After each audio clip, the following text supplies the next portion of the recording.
Some stories don't begin with once upon a time. They begin with a door closing behind you and no road back. This is a story about two people the world decided weren't worth much. A woman sold as a joke at a charity auction. A cowboy too poor to matter. What happened between them wasn't a fairy tale. It was simpler than that. And harder. It was about showing up. About staying when leaving would have been easier. About the quiet courage it takes to say, "This is mine," when everyone's laughing. If you've ever felt invisible, this story is for you. If you've ever built something from nothing with your own two hands, you'll recognize these people. They're the ones history forgot to write about, the ones who made homes out of hard luck and called it enough. Here, then, is how it began. The lamp swung on its chain. Shadows lurched across the plank walls of the town hall, stretching and shrinking with each gust that found its way through the gaps in the timber. The smell of pine resin and kerosene hung thick in the air, mixing with the sour tang of tobacco smoke and the faint mustiness of wool coats worn too long between washings. Irene Whitaker stood on the platform at the front of the room, her hands clasped before her. Fingers interlaced so tightly the knuckles had gone white. She could feel the grain of the wood through the thin soles of her shoes, could hear the creak of benches as people shifted, leaned toward their neighbors, whispered behind cupped hands. In the corner, old Mrs. Pemberton sat at the piano with her hands folded in her lap, studying them with great intensity, refusing to play. Someone laughed. The sound cut through the murmur of the crowd like a stone through still water, and Irene did not move, did not flinch. She had learned years ago that flinching only invited more. "Come on now, folks," Harold's voice boomed from somewhere to her left. She did not turn to look at him, could not bear to see the grin she knew was spreading across her brother's face. The same grin he'd worn when he told her to put on her good dress, the blue calico with the white collar, because they were going to the charity auction and she was going to help. Help. "Ain't nobody gonna bid," Harold called out. "She cooks decent enough, keeps a clean house. Bit quiet, but that ain't necessarily a bad thing in a wife. Now is it?" Laughter again, louder this time. Irene watched it ripple through the crowd, heads thrown back, shoulders shaking, hands slapping against thighs. In the front row, her sister-in-law Margaret dabbed at her eyes with a handkerchief, overcome with mirth. The kerosene lamps flickered. Somewhere outside, a dog barked twice and fell silent. Irene understood. No one was going to stop this. No one was going to stand up and say, "This is wrong, this is cruel. This woman is a human being and not a mule to be sold off for sport." They had all known. Every person in this hall had received the same invitation, had heard the same whispered jokes in the general store and the post office and after Sunday services. The Whitaker girl, the one who never married, 23 years old and plain as a fence post. They're going to auction her off at the charity social. Can you imagine? They could imagine. They had come to watch. "2 bits," someone shouted from the back, and the hall erupted. "2 bits for Miss Whitaker. Do I hear 50 cents? 50 cents for a lifetime of burnt biscuits. I'll give you $1 if you throw in the horse." Irene closed her eyes. Behind her lids, the lamplight became a red pulse, beating in time with her heart. She thought about the morning, about standing in the kitchen of the house that had never been hers, watching Harold drink his coffee and tell her how this would be good for her, how it would be a fresh start, how she ought to be grateful they'd found a way to get her settled. Grateful. She thought about the 17 years since their mother had died, leaving Irene alone with Harold and his wife and their endless, wearing disappointment in her existence. She thought about the meals she had cooked and the floors she had scrubbed and the laundry she had boiled and hung and folded, year after year, while Harold told anyone who would listen what a burden she was. She thought about the letter she had found last month, the one Harold had written to a mail-order bride service in Kansas City, inquiring about their rates for placing difficult women with men out west. The one with her name in it. The one he had crumpled and thrown in the stove when he realized she had seen it. This auction was better, he'd said afterward, his face red with something that might have been shame if Harold were capable of such an emotion. This way it was all out in the open. This way everyone could have a good time. Going once, the auctioneer called. Going twice, 2 bits for Miss Irene Whitaker, who I am told makes a passable chicken and dumplings. The door at the back of the hall opened. Irene did not see it. Her eyes were still closed, but she felt the change in the room. The way the laughter stumbled and caught. The way bodies shifted on benches. Heads turning toward the sound of boots on bare wood. She opened her eyes. A man stood in the doorway. He was not tall, but he was built solid, with broad shoulders and arms that strained the seams of a flannel shirt that had been washed too many times. Dust clung to him, to his hat, to his trousers, to the tops of his boots, the fine tan dust of a long ride on a dry road. His face was weathered, creased at the corners of his eyes from years of squinting into bright distances, and his jaw was dark with several days' growth of beard. He did not look at the crowd, did not acknowledge the auctioneer or Harold, or any of the faces turning toward him with expressions ranging from curiosity to annoyance to disdain. He looked at Irene. His eyes were gray, not the pale gray of morning clouds, but the darker gray of river stones after rain. They held steady on her face, unblinking, and Irene found herself unable to look away. She knew those eyes, not the man she had never seen him before in her life, but the expression in them, the flatness, the patience, the careful nothing that a person learned to wear when the world had decided they did not matter. $20, the man said. His voice was low and rough, like he had not used it in some time. Like a gate hinge that needed oiling. The hall went silent. I beg your pardon. The auctioneer, Mr. Cartwright, who ran the feed store and had known Irene since she was a child, leaned forward, his hand cupped to his ear. $20. The man did not raise his voice. For the woman, Irene watched Harold's face go slack, watched Margaret's handkerchief fall from her fingers to the floor, watched Mr. Cartwright's mouth open and close like a catfish pulled from the river. $20, someone repeated, voice hushed with disbelief. He said $20. Who is that? A McKay, I think, lives out toward the McKay place. That's nothing but scrub, and we're $20. The man McKay stepped forward. The crowd parted for him, not out of respect, Irene thought, but out of the same instinct that made people step back from a stray dog whose temperament was unknown.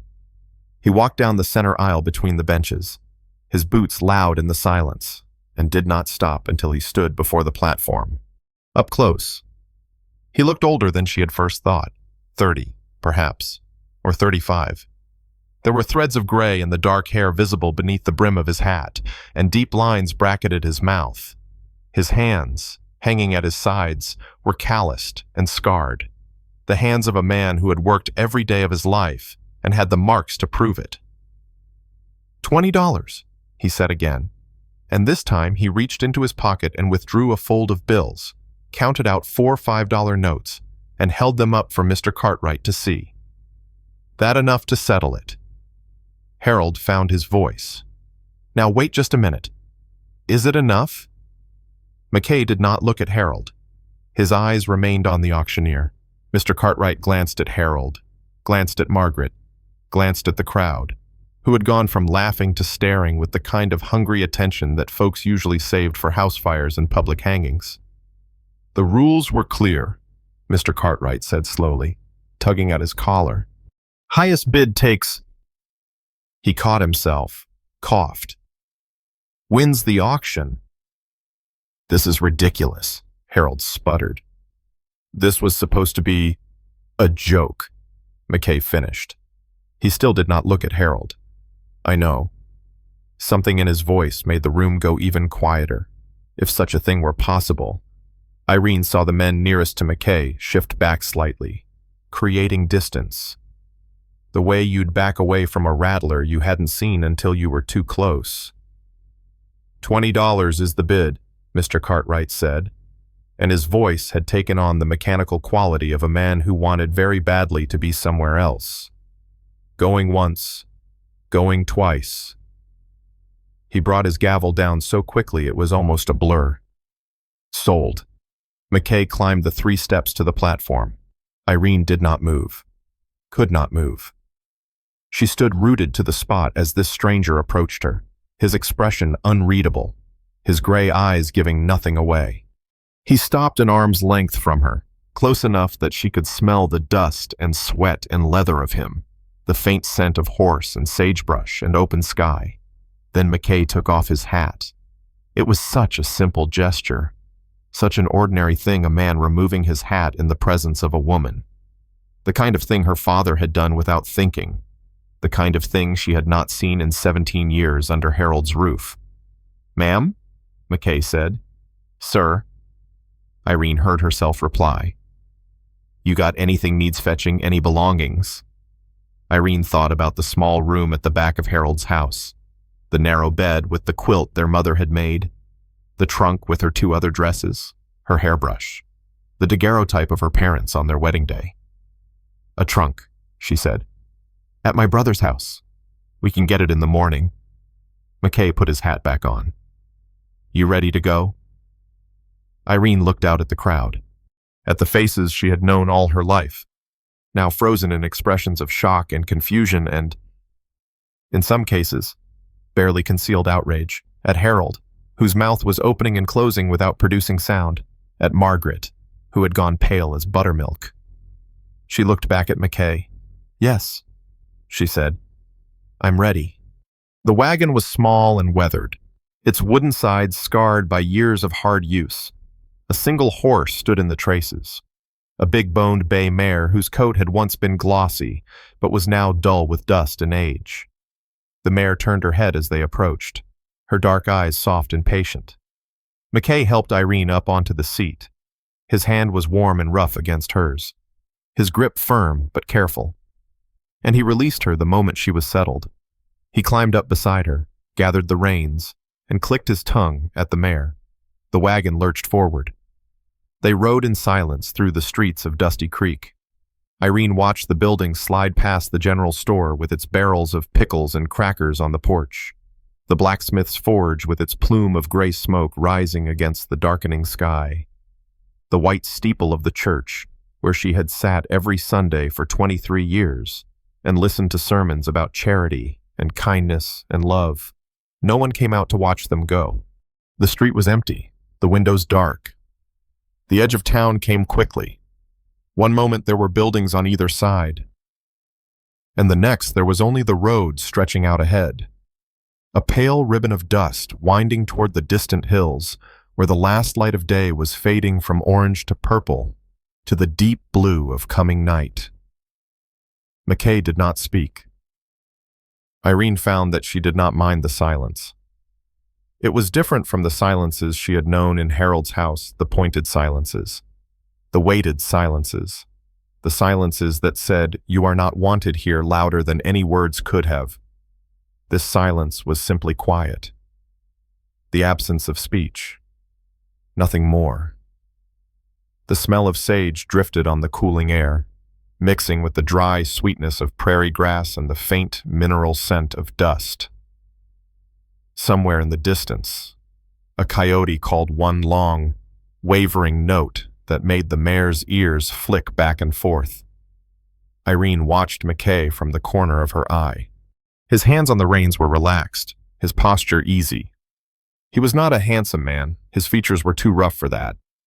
His nose crooked as if it had been broken once and not set properly, but there was something in the set of his shoulders, the steadiness of his gaze on the road ahead, that made her feel she could breathe. Strange, she thought. She had trusted very few people in her life. "Mr. McKay," she said. He did not turn his head, but she saw his attention shift to her. "Ma'am, why did you do it?" A long pause. The wagon wheels creaked. The mare's hooves clopped against the hard-packed earth, steady as a heartbeat. Do what? McKay asked. Bid on me. Pay $20 for. Irene stopped. She did not know how to finish the sentence.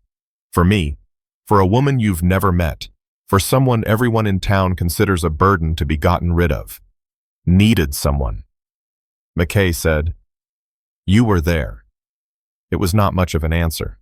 It explained nothing, not why he had paid such an outrageous sum, not why he had chosen her over any of the other available women in the territory, not why he had looked at her with those steady gray eyes as if he saw something worth looking at. But it was an honest answer, Irene thought, blunt and plain and without pretense. The kind of answer her father might have given, back when she was young enough to ask him questions and old enough to remember the replies. She turned back to the road. The wagon rolled on. The sky darkened from orange to purple to the soft, deep blue of early evening. Stars began appearing, scattered thick across the heavens, more stars than she had ever seen in town, where the lamps and the buildings and the bustle of people seemed to push the sky further away. McKay stopped the wagon beside a small creek. Water the horse, he said, climbing down. Rest a spell. Irene watched him lead the mare to the creek's edge, watched him stroke the animal's neck with a gentleness that seemed at odds with his rough appearance. The mare dipped her head and drank, and McKay stood beside her, his hand still resting on her neck, his face turned toward the last light in the west. He loved that horse. You could see it in the way he touched her, the way his body curved toward her, protective and fond. A man who treated his horse with kindness. She stretched her legs, walked a little way along the bank of the creek, felt the cool evening air against her face.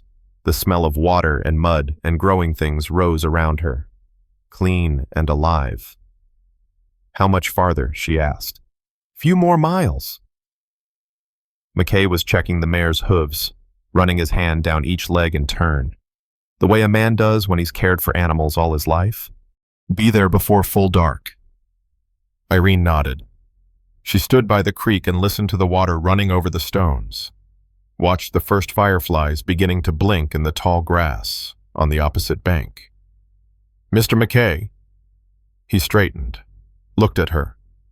I should tell you, Irene said. I don't know anything about you. I don't know what kind of man you are or what you expect from me. I have no money and no family that will come looking for me. I am entirely at your mercy. She had not meant to say so much, had not meant to lay herself so bare before this stranger, but the words had come, and she found that she did not regret them. Better to know now what she was dealing with than to find out later. Alone on a homestead, miles from anyone who might help. McKay was quiet for a long moment. The creek murmured. A bullfrog began to sing somewhere in the reeds. I don't expect anything, he said finally. Not that. Not unless you choose it. You choose. The words hung in the air between them, plain and clear as the first stars overhead. Then what do you expect? Irene asked. McKay looked away, toward the darkening hills. Someone to share the work, he said. Someone to share the quiet. Maybe someone to talk to, now and then, when the nights get long. He paused, and when he spoke again, his voice was softer. That's all. Irene studied his profile against the fading sky, the strong line of his jaw, the furrow between his brows, the way he held himself as if bracing for a blow that had not yet fallen. All right, she said. McKay looked back at her. Something moved behind his eyes, a flicker, a spark. The way a lamp looks when you first touch the match to the wick, before the flame catches. All right, he repeated. They climbed back onto the wagon. The mare started forward without being told, and the road unrolled before them, pale in the rising moonlight. Irene did not know what lay ahead, did not know if this man would prove to be kind or cruel, if this gamble would save her or destroy her, if she was riding towards something better or simply something different. but she was moving. After 23 years of standing still, she was finally moving. Sometimes a story finds us right when we need it most. If you're reading this from your own corner of the world, from a farmhouse kitchen or a quiet living room or wherever the evening light falls soft, I'd be grateful to know where you're joining us from.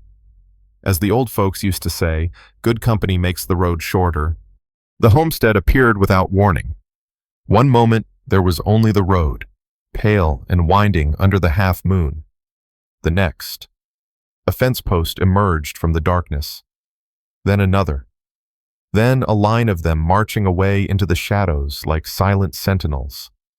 Beyond the fence, shapes materialized a low building, a barn listing slightly to one side, the silhouettes of horses standing motionless against the purple sky. McKay pulled the mare to a stop. Irene's back ached from the wooden seat. Her legs had gone numb somewhere around the 7th mile, and her fingers, clasped in her lap, were stiff with the night chill that had crept in as they climbed into the hills. The smell of sagebrush hung heavy in the air now, mixing with something else, the dry, dusty scent of hay and the warm musk of horses nearby. "This is it," McKay said. He did not move to get down from the wagon. His hands remained on the reins, his eyes fixed on the buildings ahead. In the moonlight, his profile was sharp, unreadable. Irene looked at what she could see of her new home. The house was small, one story, built of rough-hewn logs chinked with pale clay that showed white in the darkness. A narrow porch ran along the front, sagging slightly at one corner where the boards had warped with age. 2 windows faced the road, their glass catching the moonlight like half-closed eyes. The barn behind it was larger, but tired-looking, its roof patched in places with what appeared to be flattened tin cans that glinted dully. A corral extended from one side, and within it, 3 horses stood with their heads turned toward the wagon, their ears pricked forward, curious. It was not much. It was, in fact, the humblest homestead Irene had ever seen. Even Harold's place, which she had always thought modest, seemed grand by comparison. But the fence posts were straight. The gate, when she looked more closely, hung true on its hinges. And there, beside the porch steps, someone had planted flowers, wild ones, perhaps transplanted from the prairie in a careful row along the foundation. Moonflowers, she thought. The kind that only bloomed at night. "Ain't much," McKay said, as if hearing her thoughts. Irene turned to look at him. He was still staring at the house, and in the set of his jaw, she recognized something that surprised her. This man was ashamed of what he had to offer. "Mr. McKay," she said. He did not answer. "Mr. McKay." He turned, finally, to meet her eyes. "It has a roof," Irene said quietly, "and walls, and a door that I expect can be locked from the inside." McKay's brow furrowed. "That is more," Irene continued, her voice steady, "than I have had in a very long time." Something flickered across his face, too quick to name there and gone like heat lightning on a summer horizon. Then it was replaced by that careful stillness she had seen in the town hall. "The room on the left is yours, then," he said.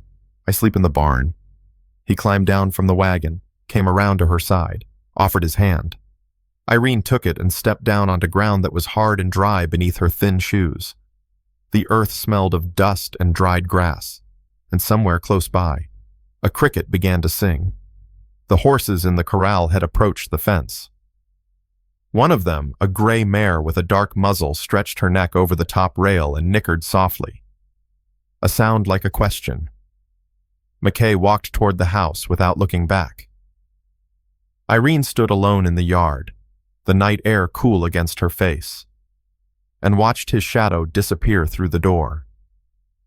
From somewhere in the darkness beyond the barn, a coyote called one long, wavering note that rose and fell and faded into the silence of the hills. Irene looked up at the sky. More stars than she had ever seen.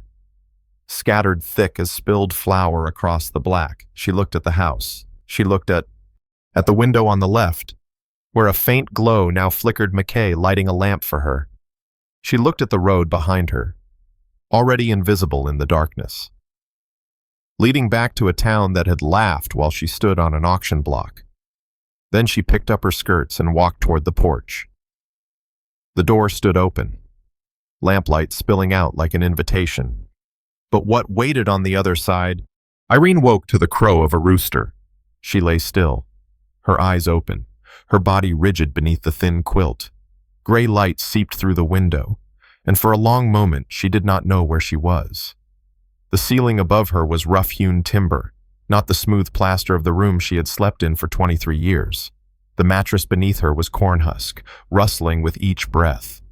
The sounds were wrong. No clock ticking. No floorboards creaking overhead. No Margaret's sharp voice calling her to start the coffee. Then she remembered. The auction. The wagon. The man with gray eyes who had paid $20 for her and asked nothing in return. The rooster crowed again, insistent. And somewhere outside, the horses nickered their morning greetings to each other. Irene sat up slowly. The room was small, perhaps 8 feet by 10, with bare log walls and a single window facing east, where the sunrise was just beginning to pink the sky. A wooden chair stood in one corner. A washstand with a chipped basin occupied the other. Her shoes sat beside the bed where she had left them, and her blue calico dress hung from a nail on the back of the door. A smell drifted through the gaps around the door frame, something burning. She dressed quickly, her fingers clumsy with the buttons in the dim light, and opened the door. The main room of the house was larger than she had expected. A stone fireplace dominated one wall, cold and dark. A table with 2 chairs sat in the center, its surface scarred with knife marks and water rings. Shelves lined the wall opposite the fireplace, holding tin plates, cups, a few glass jars, and Irene's eyes caught on them 3 books, their spines cracked and faded. One of them was a Bible. She could see the gold lettering, worn almost to nothing. On the leather cover, someone had read that book many times. The burning smell was stronger now, accompanied by the rich dark scent of coffee that had boiled too long. She followed it through a doorway into a small kitchen, barely big enough for the cast-iron stove that squatted against the far wall. McKay stood with his back to her, hunched over a pot that was sending up thick gray plumes. His shoulders were tense, his movements jerky as he stirred whatever was inside. Mr. McKay. He did not turn. Morning. Irene stepped closer. The smell hit her full force, now scorched oats, acrid and unmistakable. The pot was crusted black around the edges, and the porridge within had gone from white to gray to the color of ash. Ain't much of a cook, McKay said. His voice was flat, but his ears had gone red above his collar. Irene looked at his hands. They gripped the wooden spoon so tightly the knuckles had whitened. Big hands, rough hands, hands that could gentle a horse or swing an axe or mend a fence. But here, in this small kitchen, with this simple task, they were lost. She reached past him and took the spoon. Her fingers brushed his. Both of them went still. Then McKay released the spoon and stepped back, and Irene moved to the stove. And the moment passed as quickly as it had come. "I'll do it," she said. She worked without speaking, scraped out the ruined porridge into the slop bucket, found a sack of oats in the corner, a tin of salt on the shelf. Drew water from the bucket by the door. Someone had filled it recently. She noticed. The water still cold from the well. She measured and stirred and watched the pot, and slowly the kitchen filled with a different smell, warm and wholesome, the smell of a proper breakfast. The coffee she poured into 2 tin cups, strong and black and hot enough to chase away the morning chill. McKay had retreated to the main room. She could hear him moving around the scrape of a chair, the thud of boots, the creak of the front door opening and closing. When she looked out the window, she saw him crossing the yard toward the corral, his breath making small clouds in the cool morning air. When the porridge was done, she found 2 bowls on the shelf and filled them, set them on the table with the coffee cups, looked around the kitchen one more time, memorizing where things were kept. The front door opened. McKay stood in the doorway, silhouetted against the morning light. "Sit down," Irene said. "It'll get cold." He sat. They ate in silence. The porridge was plain, just oats and salt and water, but McKay ate as if it were a feast, scraping his bowl clean and then sitting with his hands wrapped around his coffee cup, his eyes on the table. Irene watched him from beneath her lashes. In the morning light, she could see things she had missed the night before. The threads of gray at his temples were more pronounced. The lines around his mouth were deep, carved by years of sun and wind and solitude. His shirt was patched at both elbows, the stitches neat but visible, and the collar was frayed to threads. "You ride?" he asked suddenly. Irene set down her cup. "No." "Reckon you'll learn then." It was not a question, but neither was it a command. It sat somewhere in between, and Irene understood that she could accept or decline, and either would be met with the same gray-eyed patience. "I reckon I will," she said. McKay looked up. Something moved behind his eyes a flicker. There, and gone, quick as a minnow in shallow water. "Finish your coffee," he said, pushing back from the table. "I'll show you the horses." He was at the door before she could respond, his hat already in his hand. Irene drained her cup. The coffee was bitter, overboiled, but it warmed her from the inside out. She carried the dishes to the kitchen, set them in the basin to wash later, and followed McKay outside.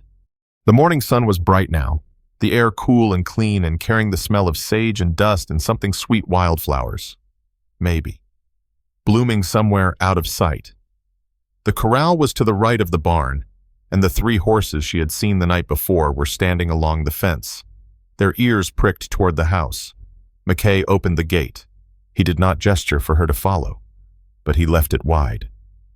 Irene stepped into the corral. The horses shifted, curious but not alarmed. The gray mare she had noticed last night approached first, her dark muzzle stretching toward Irene's hand, her breath warm and damp and smelling of hay. "That's Biscuit," McKay said. He was standing by the fence, his arms folded on the top rail. "Gentlest thing I got. 15 years old. Ain't fast. Ain't pretty. But she won't let you down." Irene let Biscuit smell her palm. The mare's whiskers tickled her skin, soft as feathers. Slowly, carefully. Irene raised her other hand and touched the gray neck. Biscuit stood still, patient as a grandmother. "She likes you," McKay said. Irene stroked the mare's neck. The coat was rough beneath her fingers, thick with the first hint of winter growth, warm from the sun. She could feel the animal's heartbeat, steady and slow. "The bay is Duke," McKay continued. "He's mine. The chestnut don't have a name yet. Bought her last spring off a man passing through. She's young, skittish." Irene looked at the chestnut, standing apart from the others, her head high and her eyes showing white at the edges. "What happened to her?" Irene asked. McKay was quiet for a moment. The wind stirred the dust at their feet. "Don't know," he said finally. "Don't ask about things that ain't my business." Irene turned back to Biscuit. The mare had lowered her head, her eyes half closed, content beneath Irene's hand. "We'll start tomorrow," McKay said. "Saddle work first. Get you used to the weight, the feel, then walking. No rush." "All right." McKay pushed off from the fence. "Got work in the barn. You need anything, you holler." He walked away, his boots crunching on the hard-packed dirt, and Irene was left alone with the horses. She stood there as the sun climbed higher. Biscuit dozed beneath her hand. The chestnut mare gradually relaxed, lowering her head to crop at the sparse grass along the fence line. A meadowlark sang from a fence post, its voice bright and clear. Irene looked at the house, at the barn, at the hills rising brown and gold in the distance. This was her life now. She did not know if she could do this.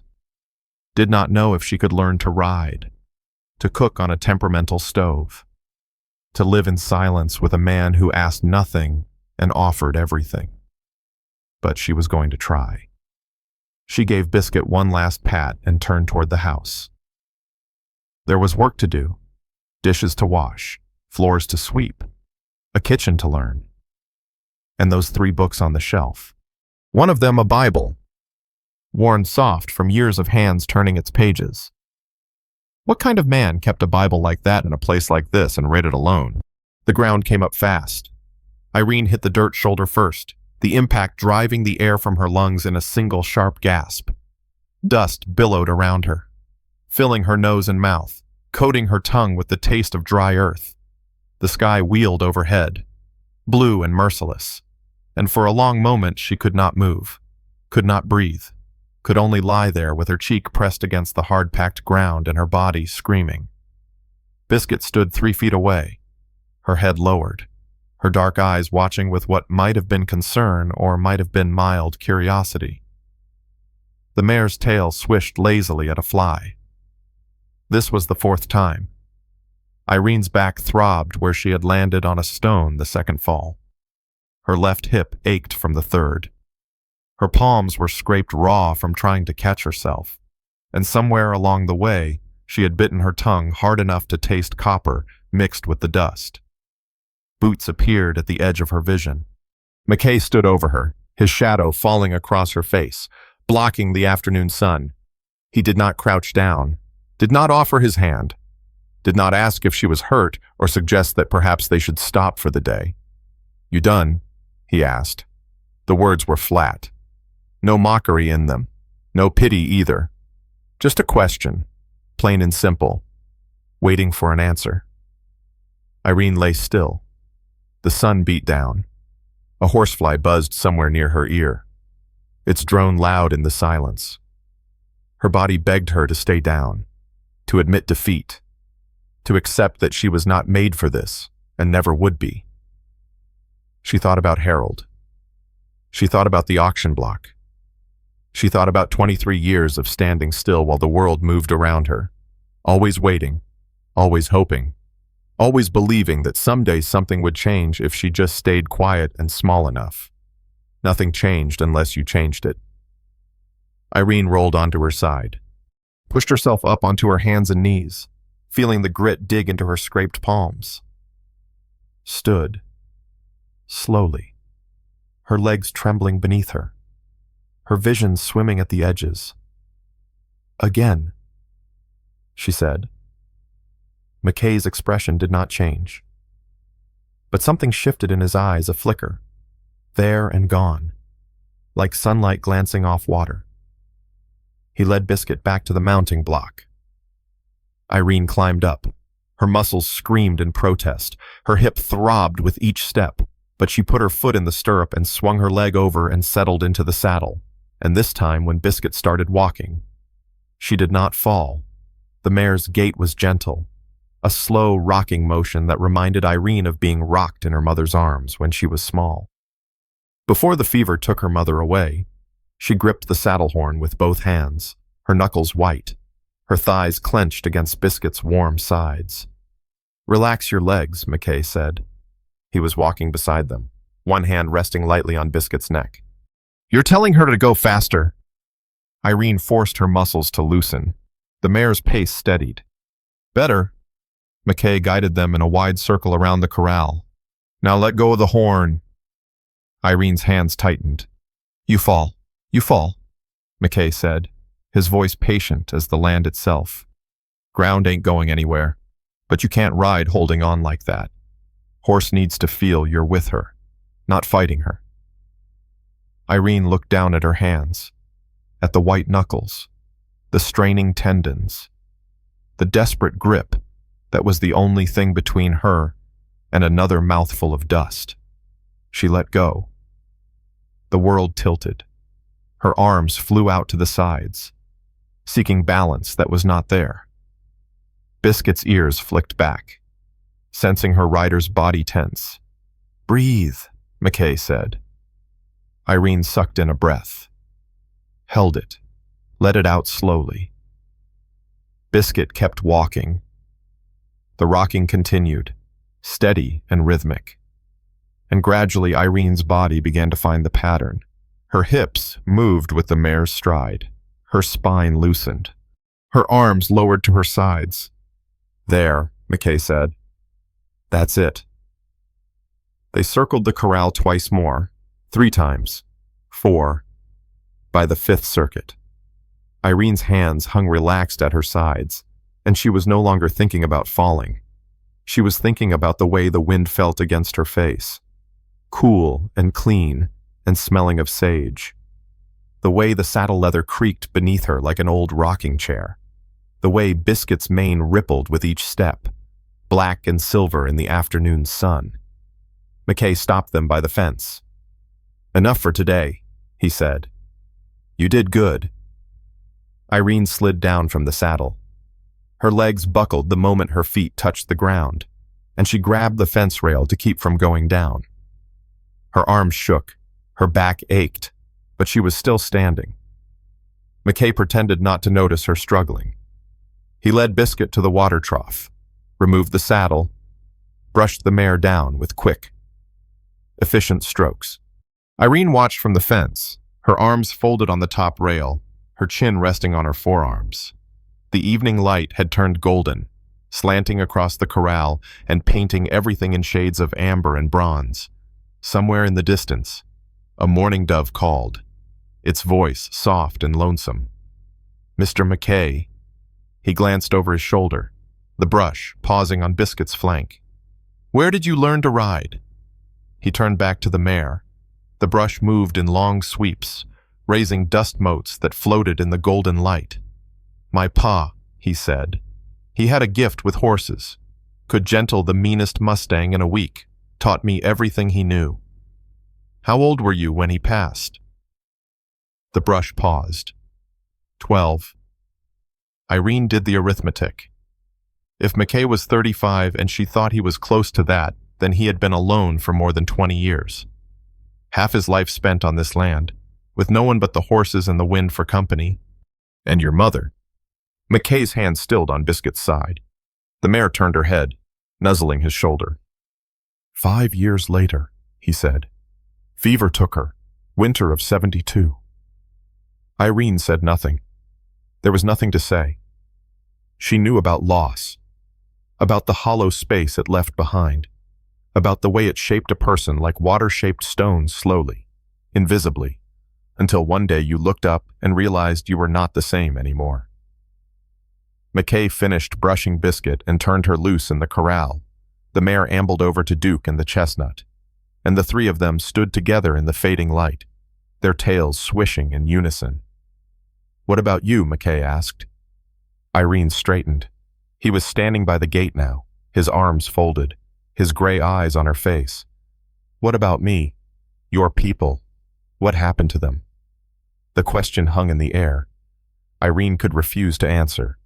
Could turn away, walk back to the house, close the door on this conversation the way she had closed doors on so many others. But McKay had told her about his father, about his mother. He had given her something true. "They didn't want me," she said. McKay waited. The mourning dove called again, farther away now. "My mother died when I was 6. My father remarried, but his new wife had her own children. I was extra when my father died. I went to live with Harold." "Your brother?" "Yes." Irene's hands tightened on the fence rail. "He and Margaret took me in because it was expected, because people would have talked if they hadn't. But they made sure I knew, every single day, that I was a burden, that I owed them, that I should be grateful for every scrap of food, every stitch of clothing, every moment I was allowed to exist." She stopped. Her throat had gone tight, and her eyes were burning, and she would not cry in front of this man. Would not give him that. 17 years, McKay said quietly. Irene nodded. The sun was setting. The sky had gone orange and pink, and the shadows stretched long across the corral. A coyote began to howl in the distance, its voice thin and lonely against the vast silence of the land. Well, McKay said. He pushed off from the fence and walked toward the house. At the door, he paused and looked back. You ain't extra here, he said, and you don't owe me nothing. He went inside. Irene stood alone in the gathering dusk, her hands still gripping the fence rail, her heart beating hard against her ribs. She looked at the house, at the light blooming in the window as McKay lit the evening lamp, at the smoke beginning to rise from the chimney, thin and gray against the darkening sky. Tomorrow they would go to Cedar Flat for supplies. She would have to face strangers, answer questions, endure the curious stares of people who would wonder what a woman like her was doing with a man like Owen McKay. But tonight, she was not a burden. Tonight, she was not extra.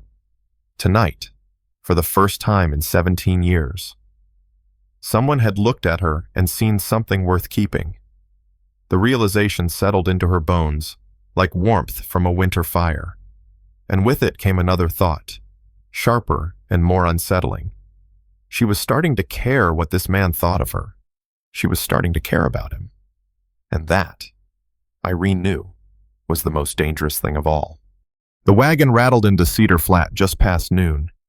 Irene sat with her back straight and her hands folded in her lap, watching the buildings emerge from the heat shimmer that hung over the road.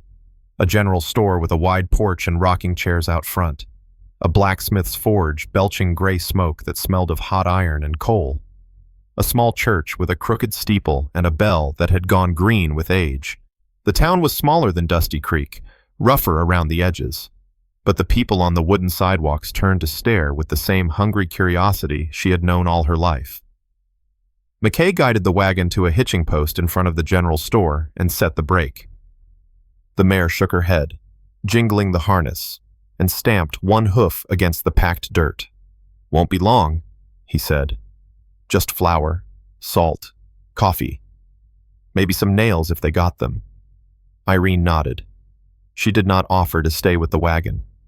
She had not come this far to hide. The store was dim and cool after the brightness of the street.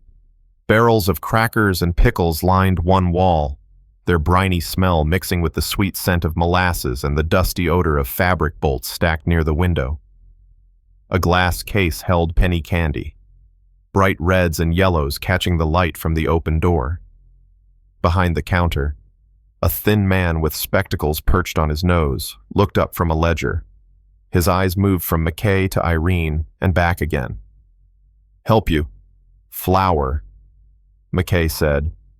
10 pounds. Salt. Pound of coffee beans. And nails. If you got 6 penny. The shopkeeper nodded slowly, but he did not move. His gaze remained fixed on Irene, traveling from her face to her dress to her worn shoes and back up again. The way you'd look at a horse you were thinking of buying. You're McKay, he said, from out toward the ridge. That's right. Heard about you. The shopkeeper's lips twitched beneath his thin mustache. Heard you went to Dusty Creek last month. Came back with something interesting. Irene's spine stiffened. Beside her, McKay went still as stone. The flour, McKay said. His voice had not changed, but something in it had hardened. 10 pounds. The shopkeeper held up his hands, palms out. No offense meant, just making conversation. He turned and began pulling items from the shelves behind him, his movements slow and deliberate. Whole county's been talking, is all. Can't blame folks for being curious. Irene felt the weight of other eyes on her back. She turned her head slightly and saw them a woman in a faded bonnet examining fabric by the window. 2 men in work clothes by the pickle barrel pretending not to listen. A boy of perhaps 10 peering around the end of an aisle with his mouth hanging open. All of them watching. All of them waiting. She walked to the fabric table. The woman in the bonnet looked up sharply. She was perhaps 50, with deep lines around her mouth and eyes that missed nothing. Her hands paused on a bolt of blue calico. "Good afternoon," Irene said. The woman's eyebrows rose toward her hairline. "Afternoon. That's a fine calico." Irene nodded toward the fabric. "The weave looks tight. Should hold up well to washing." The woman's mouth opened, closed, opened again. Yes," she said finally. "Yes, I was thinking the same thing. My mother used to say you could tell the quality of a fabric by holding it up to the light." Irene picked up a corner of the cloth and lifted it toward the window. "See how even the threads are. That's good cotton. Won't pill or thin out after a few months." The woman leaned closer, her earlier suspicion giving way to something else. Interest, perhaps. Or surprise. "You know something about sewing. Then, I know enough. Spent 17 years doing the mending for my brother's household." 17 years. The woman shook her head. "That's a long time to be doing for others." "Yes, ma'am. It surely is." They talked for several minutes about fabric and thread and the difficulty of finding good needles this far from the railroad. The woman's name was Mrs. Harmon. Her husband ran the blacksmith forge across the street. She had 3 grown sons and a daughter who had been married last spring. "Moved all the way to California," Mrs. Harmon said, and her voice carried the particular ache of a mother whose child had gone too far away. "Writes when she can, but it ain't the same." "No," Irene said. "I don't imagine it is." By the time McKay finished his purchases, Mrs. Harmon was smiling, and the sharp edge of curiosity in the store had dulled to something more manageable. "You come back any time," Mrs. Harmon said as Irene moved toward the door. "It's nice to have another woman to talk to about such things. Gets lonesome out here sometimes." "Thank you. I will." Outside, the sun was blinding. Irene blinked against the glare and followed McKay to the wagon, where he was loading the supplies into the bed. "Made a friend," he said without looking up. "Made an acquaintance. Friends take longer." McKay's hands paused on the flour sack. He glanced at her, and something that might have been approval flickered across his weathered face before he turned back to his work. They were climbing onto the wagon seat when the rider appeared. He came from the direction of Dusty Creek, his horse lathered and blowing hard, white foam flecking its neck and chest.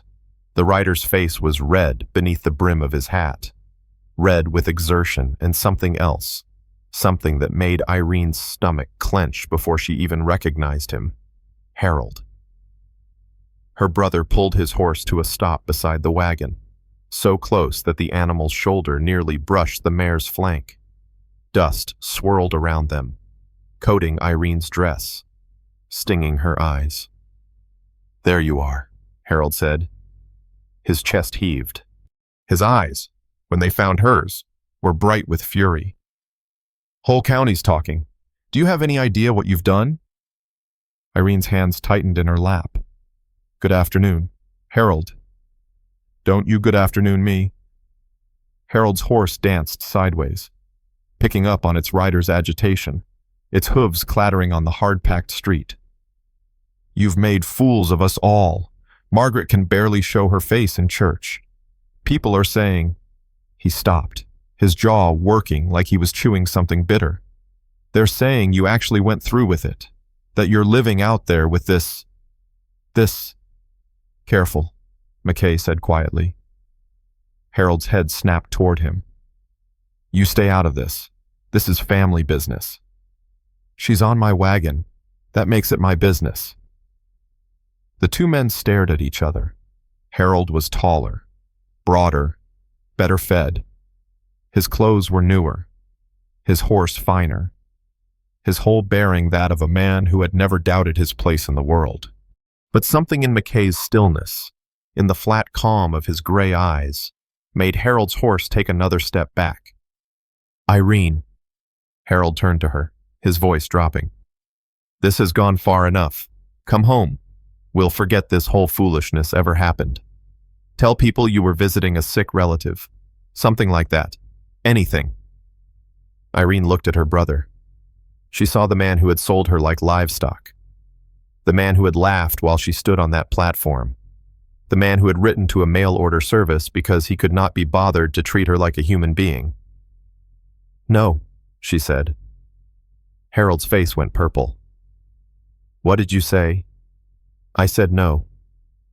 Irene straightened her spine, lifted her chin. "Go home, Harold. This is mine now."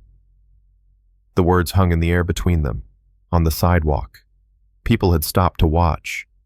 The blacksmith had come out of his forge, hammer still in hand. Mrs. Harmon stood in the doorway of the general store, her face pale. "You'll regret this," Harold said. His voice shook with rage. "When this arrangement falls apart, when he gets tired of you, when you come crawling back." "She won't," McKay said. Harold's eyes narrowed to slits. "What?" "She won't come crawling back." McKay gathered the reins, his movements unhurried, deliberate. "And if you set foot on my land uninvited, we're going to have a problem." He clicked his tongue at the mare. The wagon lurched forward. Irene did not look back at her brother. She kept her eyes fixed on the road ahead, on the brown hills rising in the distance, on the pale ribbon of dust unspooling before them. Her hands were trembling. She pressed them flat against her thighs to still them. "You all right?" McKay asked. The question surprised her. He was not looking at her. His eyes were on the road, his hands easy on the reins, but something in his voice had softened. "Yes," she said. "I think so." They rode in silence for a while. The town fell away behind them. The land opened up, vast and empty and golden under the afternoon sun. "You called it yours," McKay said. Irene turned to look at him. "What?" "Back there. You said, 'This is mine now.'" He glanced at her, just for a moment, then back at the road. "First time you said that." Irene had not realized. The words had come without thought, rising up from somewhere deep inside her. "I suppose I did," she said. McKay nodded. His jaw relaxed slightly. The wagon rolled on. But something had shifted between them. Some invisible line had been crossed. She had claimed this life, this place, this man's protection, and he had accepted her claim without question. She looked at his profile against the afternoon sky, the strong line of his jaw, the weathered skin, the threads of gray at his temple. What would happen when claiming was not enough? What would happen when she wanted more? The thought came unbidden, and Irene pushed it away. But it lingered at the edges of her mind, persistent as the dust that coated everything in this new land. And somewhere behind them, Harold was riding back to Dusty Creek with her refusal burning in his ears. Men like Harold never let things go. Never. The numbers did not lie. Irene sat at the kitchen table, the ledger open before her, the kerosene lamp casting a pool of yellow light across the pages.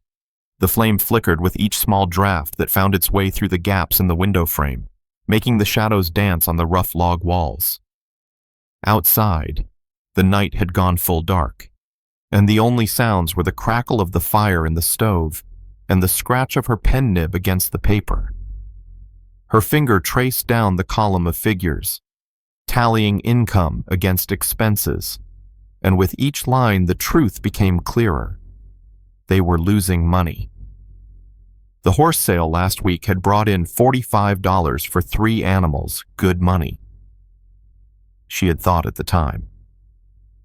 But the feed bill was $12, the blacksmith, 8 for shoeing, salt and flour and coffee from Cedar Flat, another 6. Repairs to the fence after the wind took down a section. $4 in lumber and nails from the mill, $75 out, 45 in.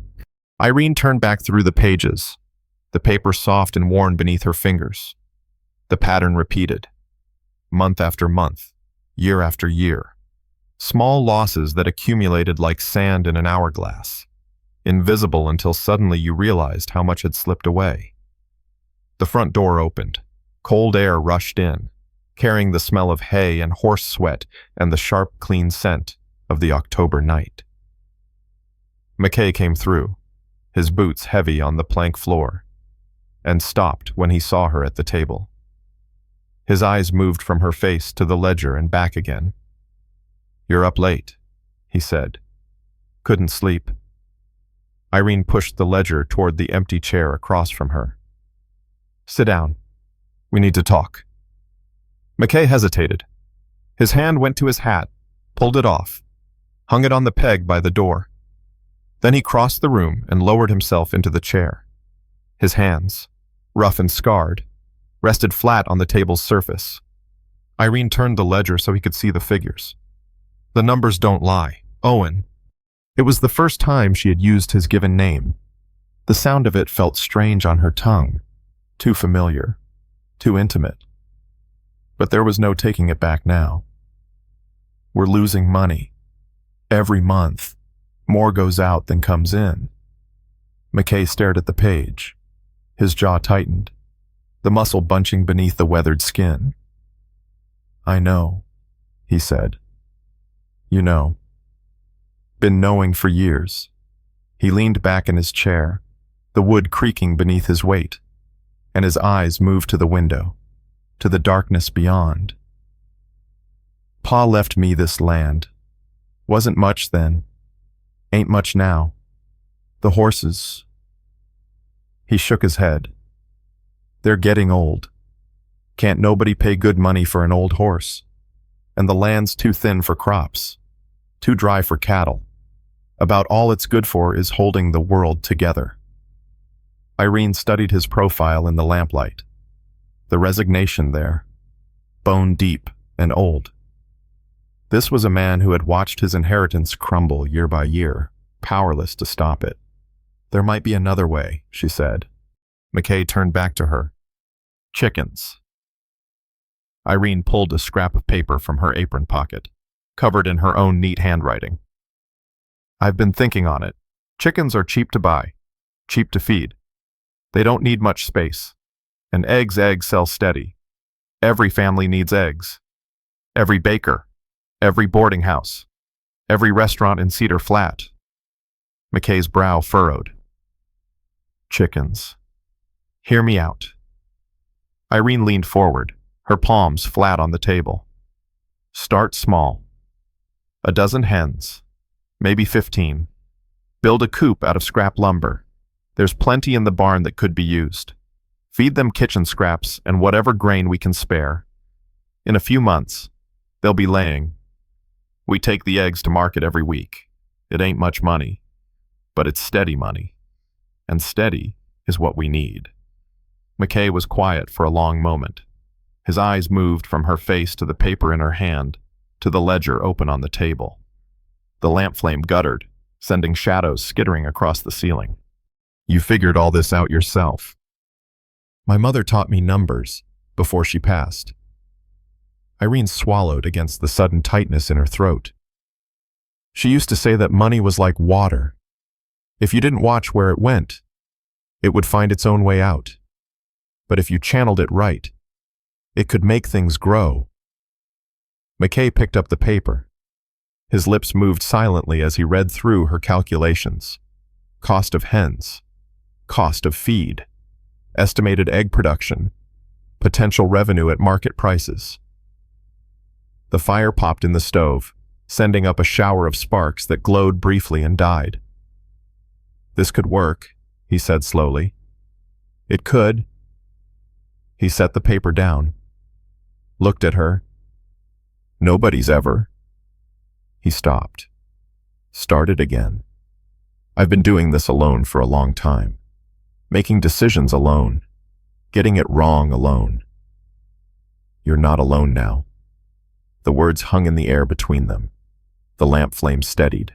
casting their shadows long and still on the wall behind them.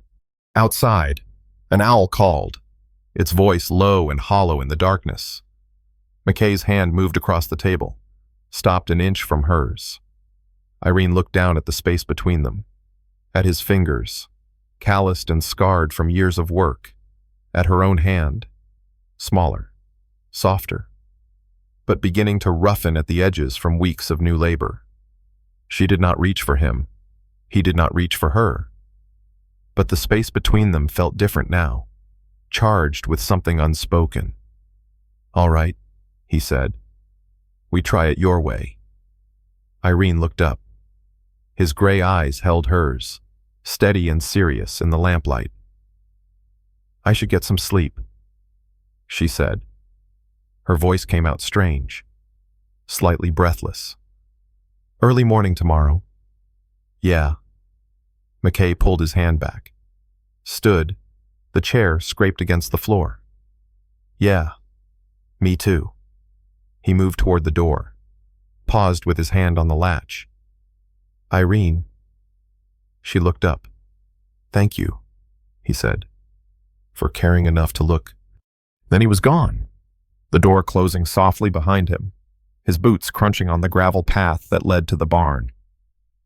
Irene sat alone at the table. The ledger was still open, the lamp still burning. But she was no longer seeing numbers. She was seeing the space where his hand had almost touched hers. She was feeling the warmth that had come from his skin, so close she could have reached out and closed the gap between them. She was wondering what it would have felt like if she had. The thought startled her. She pushed back from the table, stood, pressed her palms against her cheeks as if she could push the heat from her face. This was not part of the arrangement. He had been clear about that from the beginning. Someone to share the work, someone to share the quiet, nothing more. But the way he had looked at her just now, in the lamplight. With that expression she had never seen on his face before, Irene turned down the lamp. The darkness rushed in, thick and complete. She made her way to her room by memory, her hand trailing along the wall. She lay in bed and stared at the ceiling she could not see and tried not to think about Owen McKay's hands. She failed. When sleep finally came, she dreamed of chickens and ledgers and a man's rough palm pressed warm against hers. And when she woke to the sound of thunder rolling across the hills, her first thought was not of the coming storm. It was of him. The thunder came again, closer now, and Irene sat up in bed, suddenly alert. Through the window, she could see the sky, not the soft gray of a normal rain, but a sickly greenish yellow that made her stomach clench. This was no ordinary storm. She threw off the covers and ran for the door. The wind hit like a fist. Irene staggered on the porch steps, her nightgown whipping around her legs, her hair tearing free from its braid. The sky above churned green and black, and the first drops of rain struck her face like pebbles flung by an angry hand. "Owen!" Her voice disappeared into the roar. She could barely hear herself. Lightning split the sky, white and blinding. In the flash, she saw the corral fence shuddering, the horses running in panicked circles, their eyes showing white. She saw the barn door swinging wildly on its hinges. She saw Owen sprinting across the yard toward her, his shirt plastered to his chest, his mouth forming words she could not hear. Then the thunder came, so loud it shook the ground beneath her bare feet. And Irene ran. She met Owen halfway across the yard. The rain fell in sheets now, so thick she could barely see 3 feet ahead. Water streamed down her face, into her eyes, into her mouth when she tried to speak. Her nightgown clung to her body, heavy and cold. "The horses!" Owen shouted, his lips close to her ear. "East fence is going." They ran together toward the corral. The mud sucked at Irene's bare feet, thick and cold, pulling at her with every step. Her foot caught on something, a root, a stone, and she went down hard. Her knees hit first, then her hands. The mud swallowed them to the wrists, black and reeking of manure and rotted straw. She tried to push herself up, but her palms slipped, and she went face first into the muck. The taste filled her mouth, grit and filth and something foul that made her gag. Mud coated her face, her hair, filled her nostrils until she could not breathe. She floundered, choking, blind. Owen's hand closed around her arm and hauled her upright. She stood there gasping, spitting mud, wiping at her eyes with hands that only smeared more filth across her face. Rain poured over her, washing some of it away, but she could still feel it in her ears, between her teeth, matted in her hair. She looked down at herself and saw a creature made of black earth, barely human, no time to care. Owen was already moving. The east fence was buckling. Irene could see it in the lightning flashes, posts leaning at crazy angles, rails splintering under the force of the wind. Duke and Biscuit huddled against the west side of the corral, but the chestnut mare was running, slamming her body against the weakening barrier with each pass. "Get the gate!" Owen released her and ran toward the chestnut, his arms spread wide. Irene fought her way to the gate. The latch was slick with rain, her fingers numb and clumsy and coated in mud. She fumbled once, twice, her broken nails scraping against the metal. The wind screamed in her ears. Rain drove into her eyes until she could barely see. The latch gave. She threw the gate open just as the east fence collapsed with a sound like bones breaking. The chestnut bolted. Irene saw her streak past in a blur of wet hide and flying mane, heading for the open prairie. A second later, Duke followed, his hooves throwing up great gouts of mud as he plunged through the gap. "No!" Owen's shout cut through the storm. He started after the horses, his boots churning through the muck. Irene caught his arm. Her fingers dug into the wet fabric of his sleeve, and she planted her feet and held on with everything she had. The mud sucked at her ankles, threatening to pull her down again. "Let go." Owen tried to pull free. "I have to. They know the way back." Irene shouted into his face. Rain ran down her cheeks, her chin dripped from her nose. "Horses know the way back. You don't grow back if you break." Owen stared at her. His chest heaved. His eyes were wild in the lightning flash. Desperate and furious. "Owen!" Irene tightened her grip. "Owen, please!" Something in him broke. She saw it happen, the fight going out of him. His shoulders sagging, his head dropping forward until his forehead almost touched hers. "The barn," he said. His voice was hoarse. "Have to save the barn." They turned together and ran. The barn door was hanging by one hinge, banging against the frame with each gust. Inside, the darkness was absolute, the air thick with the smell of wet hay and animal fear. Biscuit was still in her stall, trembling, her head tossing with each crack of thunder. Owen grabbed the door, tried to force it closed. The wind pushed back, stronger than any man. His boots slid on the wet floor. His arms shook with effort. Irene wedged herself beside him. She put her shoulder to the wood, her feet braced against the threshold, and pushed. The door did not move. Rain poured through the gap, soaking everything. Irene felt her nightgown dragging at her, heavy as chains. Her shoulder screamed where it pressed against the rough wood. Her feet slipped, and she went down on one knee, her shin cracking against the threshold. Pain shot up her leg. She ignored it, got up, pushed again. "Together," Owen shouted. "On 3. 1, 2, 3. They pushed. The door groaned. Irene's bare feet slipped on the wet wood, and she went down again, her knee striking the same spot. Something warm ran down her shin blood, mixing with the rain and mud. She got up. She pushed. The door swung closed. Owen threw the bolt home. The wind screamed its fury outside. But the barn held. They stood in the darkness, gasping. Irene could hear nothing but the storm and her own ragged breathing and the hammer of her heart. Her leg throbbed, her arms ached. Her feet were so cold she could no longer feel them. Lightning flashed through the gaps in the walls, and in that brief illumination, she saw Owen. He was covered in mud. It streaked his face, matted his hair, coated his arms to the elbows. His shirt was torn at the shoulder, and there was blood mixing with the rainwater running down his forearm. He was looking at her. Irene became suddenly, acutely aware of how she must look. The thin nightgown, soaked through and transparent, clinging to every line of her body. The mud coating her from head to toe, her hair hanging in wet ropes around her face, tangled with straw and filth. She looked like something dragged from a swamp, like a creature from a nightmare, like the last woman on earth any man would want to look at. Heat flooded her face despite the cold. She crossed her arms over her chest, hunching her shoulders, trying to make herself smaller, trying to disappear. "You're bleeding," she said. Her voice came out thin and strange. Owen looked down at his arm as if noticing the wound for the first time. "It's nothing. It needs binding. Later." He turned away, moved toward Biscuit's stall. The mare was still trembling, her ears flat against her skull.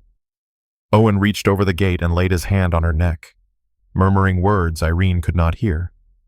She stood alone in the darkness, shivering, her arms wrapped around herself, and wished she could sink into the floor and vanish. She found a horse blanket on a peg and wrapped it around her shoulders. It smelled of biscuit hay and warm animal and dust, and it covered her. And that was something. She sank down onto a hay bale in the corner and drew her knees up to her chest. Owen stayed with Biscuit, his back to Irene, his hands still resting on the mare's neck. The silence between them stretched, filled only by the sounds of the storm. Irene closed her eyes. She thought about the horses out there somewhere in the darkness. She thought about the fence, collapsed, the lumber they would need to repair it. She thought about the chicken coop they had been planning to build. All of it felt very far away now. "Irene." She opened her eyes. Owen had turned. He was standing in front of her, close enough to touch. "You saved my life," he said. His voice was quiet. "Out there, when I tried to go after the horses, if you hadn't stopped me." Irene shook her head. "I just held on. That's what I mean." He crouched down so their eyes were level. "Nobody's ever held on before. Not for me." Irene's throat tightened. She wanted to say something. Nothing came. So she reached out and took his hand. His fingers closed around hers, rough and calloused and warm, solid, real. They sat like that as the storm raged outside, hand in hand in the darkness. And when dawn finally came, gray and wet, Irene stepped out of the barn to see the damage. The east fence was gone. The chicken coop was nothing but scattered boards. The yard was a sea of mud. But there, by the west fence, two shapes stood dark against the pale sky. Duke and the chestnut mare. They had come back. And standing beside them, a man on a black horse, a man Irene did not recognize. The market square buzzed with voices. Irene arranged the eggs in their straw-lined crates, her fingers moving with practiced efficiency. 3 dozen brown, 2 dozen white, each one cleaned and sorted by size. The booth was nothing more than 2 sawhorses and a plank of wood, but she had covered it with a clean cloth, and the eggs caught the morning light like small treasures nestled in gold. 2 weeks since the storm. 2 weeks of rebuilding, of salvaging what could be saved and mourning what could not. The fence was repaired now, the lumber bought on credit from the mill in Cedar Flat. The chicken coop was half finished. And the 12 hens Owen had purchased from a farm 20 miles east were already laying. The man on the black horse had been a neighbor. It turned out, Mr. Jennings, from the ranch to the north, riding out to check on homesteads after the storm. He had stayed 2 hours, helping Owen drag fallen branches from the yard and nail boards over the broken window in the barn. He had tipped his hat to Irene when he left and said he hoped to see them at the market. Now here she was. Owen stood a few feet away, talking to a man about horse prices. His voice was low and steady, and Irene found herself listening to its rhythm even as she counted change for a woman buying half a dozen eggs. "Fresh as anything I've seen," the woman said, examining the eggs in her basket. "You raised these yourself?" "Yes, ma'am. Just started this fall." "Well, you've got a good hand for it. My grandmother always said you could tell a good egg woman by the way she handles the shells gentle but sure." The woman smiled, the lines around her eyes deepening. "You've got that touch." Irene allowed herself a small moment of satisfaction as the woman moved on. The eggs were selling well, better than she had hoped. At this rate, they would clear $10 by the end of the day, enough to pay down some of the credit at the mill, with a little left over for coffee and salt. The smell of the market surrounded her, roasting corn from a vendor down the row, fresh bread from the bakery across the square, the earthy scent of vegetables piled in wooden crates, the sharp tang of pickle brine from an open barrel. A fiddle played somewhere nearby, a tune her father used to whistle when she was small. "Well, well." The voice came from behind her, and Irene's spine went rigid. She turned. A man stood at the edge of her booth, his arms folded across his chest, a smirk pulling at his lips. She recognized him from the auction, one of the men who had laughed loudest, who had shouted something crude while she stood on that platform. "McKay's bargain," the man said. "Still playing house, I see." Irene's hands curled into fists at her sides. She could feel the eyes of nearby vendors turning toward them, could sense the sudden quiet that fell over the immediate area. "Can I help you with something?" she asked. Her voice came out steady. "Just curious." The man rocked back on his heels, his thumbs hooked in his belt. "Whole county's been wondering how long this little arrangement would last. Figured I'd come see for myself." Owen appeared at Irene's elbow. She had not heard him approach, but suddenly he was there, his shoulder brushing hers. "Something you need?" Owen asked. The man's smirk flickered.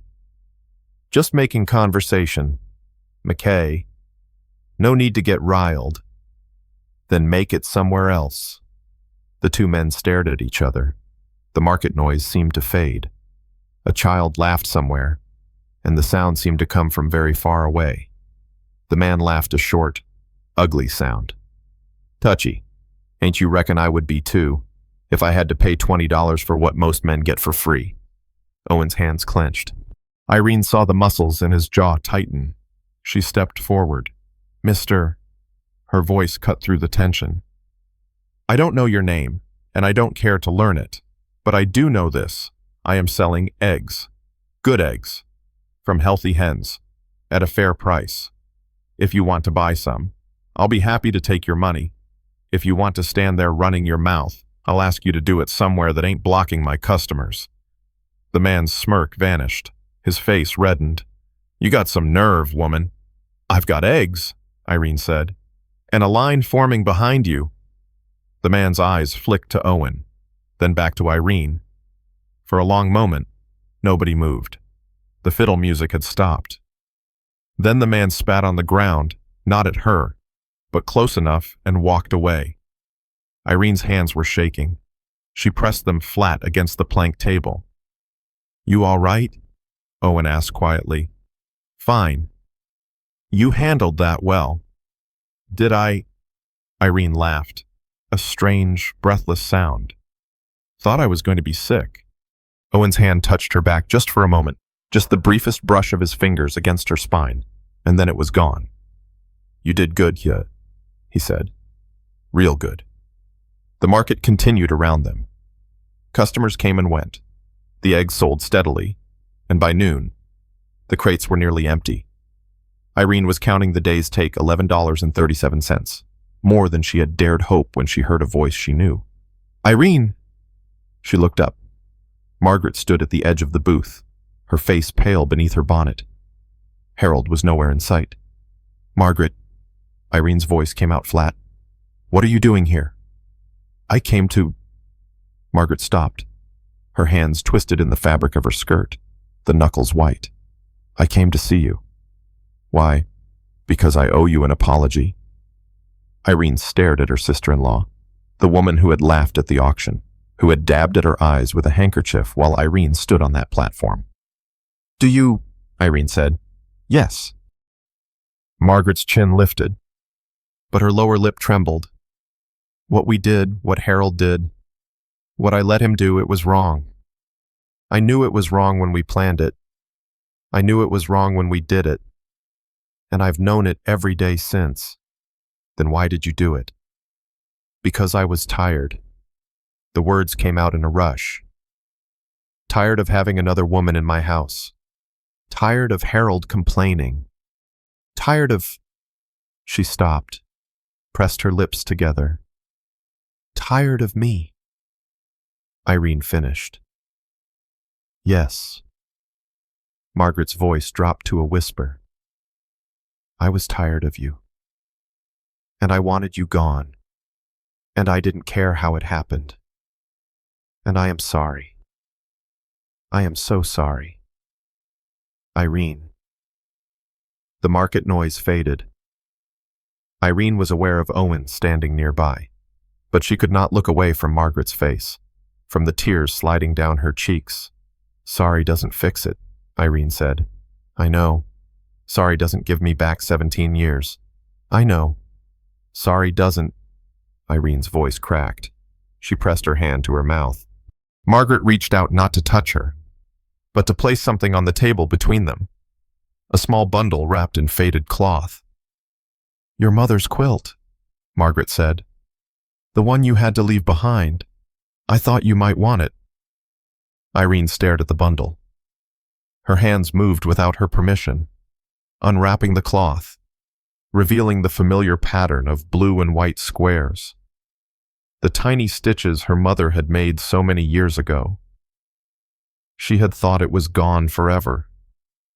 "Why?" Irene asked. Her voice was rough. "Why bring this now?" Margaret was silent for a moment. "Because Harold wouldn't. Because someone ought to do the right thing, even if it's too late." Her voice dropped. "Because I looked at myself in the mirror this morning, and I didn't like what I saw." Irene's fingers traced the edge of the quilt. She could almost smell her mother's lavender water, could almost hear her voice explaining each stitch. "Thank you," she said. Margaret nodded, wiped her eyes, turned to go. "Margaret," her sister-in-law paused. "Don't come back," Irene said. "Don't write. Don't send Harold with more apologies. This is done. We are done." Margaret flinched, but she nodded again, and she walked away, and she did not look back. Irene stood holding her mother's quilt, the market noise washing over her. "You okay?" Owen asked. Irene looked at him, at his gray eyes, his weathered face, his hands that knew how to be gentle. "Yes," she said. "I think I am." Owen helped her pack up the empty crates. They loaded the wagon in companionable silence, and as they climbed onto the seat, Irene spread her mother's quilt across her lap. "That's pretty," Owen said, glancing at it. "My mother made it when I was small. She did good work." "Yes." Irene ran her hand over the stitches. "She did." The wagon rolled out of Cedar Flat. The sun was warm on Irene's face, and the quilt was warm across her legs, and beside her. Owen held the reins with steady hands. Home, she thought. When had she started calling it that? And what would happen when Owen realized she no longer thought of their arrangement as temporary? The wagon stopped at the creek. Irene looked up, surprised. They were still 3 miles from the homestead. the sun beginning its slow descent toward the western hills.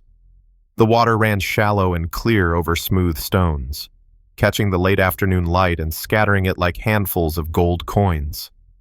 Owen set the brake and wrapped the reins around the post. "Something wrong?" Irene asked. "No." He climbed down from the wagon, walked a few paces toward the water, then stopped with his back to her. His shoulders were tense beneath his shirt, the fabric pulling tight across the muscles there. Irene waited. The creek murmured over its stones, a sound like whispered secrets. A red-tailed hawk circled overhead, riding the warm air rising from the prairie, its shadow passing across the yellow grass. The horses stood patient in the traces, their tails swishing at flies. "This is where we stopped," Owen said finally. "That first night, when I brought you home from the auction." Irene remembered. The darkness, the unfamiliar road, the man who had paid $20 for her and asked nothing in return. "I remember," she said. Owen turned. The sun was behind him, and she could not read his expression, but something in the way he held himself had changed. He stood differently now, straighter, perhaps more certain. "I need to say something," he said, "and I need you to hear it through before you answer." Irene's heart stuttered against her ribs. She folded her hands in her lap, over her mother's quilt, and nodded. Owen walked back to the wagon. He did not climb up beside her. Instead, he stood at the wheel, looking up at her, his hand resting on the weathered wood. "When I went to that auction," he said, "I wasn't looking for a wife. I was looking for someone to help with the work, someone to share the load. That's all I thought I wanted." He paused. His jaw worked, the way it did when words came hard. "I didn't expect you," he said. "I didn't expect any of this. The way you learned to ride, even when it hurt. The way you stood up to your brother. The way you look at those numbers in the ledger like they're a puzzle you can solve." His voice dropped lower. "The way you held on to me in that storm when I wanted to run into the dark and never come back." Irene's throat tightened. Her hands gripped the quilt so hard her knuckles went white. "I ain't got much to offer," Owen continued. "This land barely keeps us fed. The horses are old. The house needs work I don't know how to do. I can't give you pretty dresses or a fancy parlor or any of the things a woman ought to have." "Owen, let me finish." He held up his hand. "Please." Irene pressed her lips together and nodded. Owen took a breath. When he spoke again, his voice was rough, like boots on gravel. "I ain't got no ring, nothing worth giving, but I've got this land and I've got these horses, and I've got 2 hands that know how to work. And if you'll have me not as a guest, not as someone who's just passing through, I'd like you to stay. For real. As my wife." The words hung in the air between them. The creek sang its endless song. The hawk circled once more and disappeared beyond the hills. Irene looked at Owen McKay, at his weathered face, his gray eyes, his hands that could gentle a frightened horse or hold a door against a storm. At the man who had seen her standing on an auction block and paid $20, not for what she could do, but for who she was. She climbed down from the wagon. Her feet sank into the soft earth by the creek. She walked toward him, slowly, watching his face. His expression did not change, but his hands, those rough, capable hands, were trembling slightly at his sides. She stopped an arm's length from him. "You gave me the only thing that mattered," she said. "You asked, every time. From that first night, you asked. You never pushed, you never demanded. You never made me feel like I owed you anything." Owen's breath caught. "Do you know how long it's been since anyone treated me like that?" Irene's voice cracked. "Do you know what that meant to me? Irene, you asked if I'm staying." She reached out and took his hand. His fingers closed around hers, warm and rough. "I already am." Owen stared at her. His chest rose and fell with uneven breaths. "You mean it?" he asked. His voice was barely above a whisper. "I mean it." For a long moment, Neither of them moved. The afternoon light turned golden around them. The creek ran on. Somewhere in the distance, a meadowlark sang its evening song. Then Owen lifted his free hand and cupped her face. His palm was calloused against her cheek, his touch impossibly gentle. "I don't deserve you," he said. "Maybe not." Irene smiled, and there were tears on her face, but she did not wipe them away. "But you've got me anyway." Owen's thumb brushed across her cheekbone, catching a tear. He looked at her as if she were something precious, something he had never expected to find. "Irene McKay," he said, testing the name. "That's not my name yet." "It will be." He leaned forward, slowly, giving her time to pull away if she wanted. She did not want. His lips touched hers, soft at first, tentative, then deeper, as her hands found his shoulders and his arms wrapped around her waist, and the world narrowed to this single point of warmth. When they finally broke apart, Irene was trembling. "We should get home," she said. Her voice came out breathless. "The chickens need feeding." Owen laughed a real laugh, warm and full. "The chickens can wait," he said. He kissed her again. The sun sank lower. The shadows lengthened. And when Owen finally helped Irene back onto the wagon seat, her mother's quilt wrapped around her shoulders. She looked out at the road ahead with new eyes. They drove home in the fading light. The homestead appeared over the last rise small, weathered, patched together with lumber and stubbornness, and Irene looked at it and saw everything it had become. The fence they had rebuilt together, the chicken coop, nearly finished, the barn where Biscuit waited, the house with its crooked porch and single lamp glowing in the window. Home. Owen pulled the wagon to a stop in the yard. The chickens came running, expecting food. Duke and the chestnut mare whickered from the corral. The evening star was rising in the east. "Irene," Owen's voice was quiet. She turned to look at him. "Thank you," he said, "for staying." Irene reached out and took his hand. "Thank you," she said, "for asking." They sat together in the wagon as night came on, their hands intertwined, watching the stars emerge one by one. A coyote called in the distance, and another answered, and the prairie settled into silence. Irene leaned her head against Owen's shoulder. She thought about the auction. The laughter, the moment when she had felt herself disappear. She thought about the road that had brought her here, the falls from Biscuit's back, the storm, the numbers in the ledger. She thought about Margaret's apology, and her mother's quilt, and the man at the market who had tried to shame her. And she thought about Owen, his gray eyes, his steady hands, his quiet voice saying words she had never expected to hear. "You ain't extra here." She wasn't extra. Not anymore. She was wanted. She was home. The chickens settled into their coop. The horses dozed in the corral. The lamp in the window burned on. Irene closed her eyes and breathed in the smell of sage and dust and the man beside her. Tomorrow there would be work, eggs to gather, fences to mend, a wedding to plan in the little church in Cedar Flat. Tomorrow the world would go on with its demands. But tonight, there was only this. Two people who had been thrown away, finding each other. Two people building something from nothing. Two people, finally, coming home. There is a certain weight that settles in the chest after a story like this one. Not quite sadness. Something quieter. Something that feels like remembering a room you once sat in.